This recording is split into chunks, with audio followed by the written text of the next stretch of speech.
Les deuxièmes face aux 10e. Sur le papier, l'affiche est déséquilibrée, mais les Lyonnaises le savent. Tous les matchs sont à prendre au sérieux. La saison dernière, Poitiers avait réussi à décrocher 2 matchs nuls face à La Roche. Dès le coup d'envoi, les Vendéennes monopolisent le ballon et investissent le camp adverse.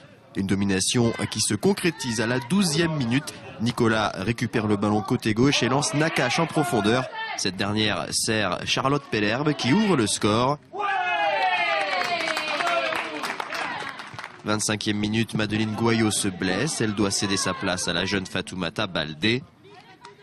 Malgré leur emprise sur le match, les Lyonnaises se créent peu d'occasions dangereuses, seulement quelques frappes lointaines. Les enchaînements sont bons, mais il manque de la justesse dans le dernier geste. Elle arrive finalement à la 41e minute avec ce centre de Boivin repris de volée par Pellerbe qui signe le doublé, 2-0 pour La Roche. La Roche qui termine bien cette première mi-temps avec 2 nouvelles situations. Une reprise acrobatique de Baldé non cadrée, puis un centre de Baldé dans la surface de réparation, mais Nicolas et Boivin se gênent. 2-0, c'est le score à la pause. Le début de la deuxième mi-temps est toujours en faveur des Lyonnaises avec une frappe non cadrée de Pacro et une timide tentative de Baldé. Mais les joueuses de Magali Stévan ne semblent pas avoir la même détermination qu'en première période.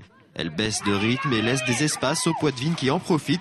À la 57e minute, Alison Beaulieu trouve le chemin des filets et permet à son équipe de réduire la marque 2-1. 64e minute sur corner. La reprise de la tête de Mélissa Godard n'est pas assez appuyée. Les Lyonnaises n'arrivent plus à porter le danger et se font de nouveau surprendre à la suite de ce corner pourtant très mal négocié par Poitiers. Marine Gazot est à la conclusion et ramène les deux équipes à égalité, 2 buts partout. On attend alors une réaction de La Roche, mais Poitiers s'accroche à ce match nul et les attaques lyonnaises sont mal négociées. Baldé notamment a plusieurs fois l'occasion de marquer, mais le score ne bougera plus, 2 buts partout.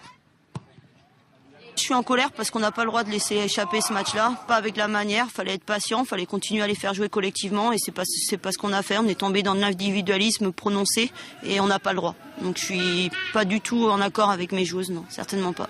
Je suis content parce que dimanche dernier, j'avais dit à mes filles que des fois, il faut abandonner le football et puis lutter. Et c'est ce qu'elles ont fait en deuxième mi-temps et puis ça nous a réussi. Au niveau comptable, ça nous fait du bien. Franchement, ça nous fait du bien et puis surtout contre La Roche-sur-Yon qui était quand même un prétendant au titre. La saison dernière, les points perdus face à cette même équipe de Poitiers avaient coûté cher aux Lyonnaises qui avaient manqué de peu l'accession en D1. Une chose est sûre, cette contre-performance ne permet pas de se mettre dans les meilleures dispositions avant de se rendre chez le leader Soyaux le week-end prochain.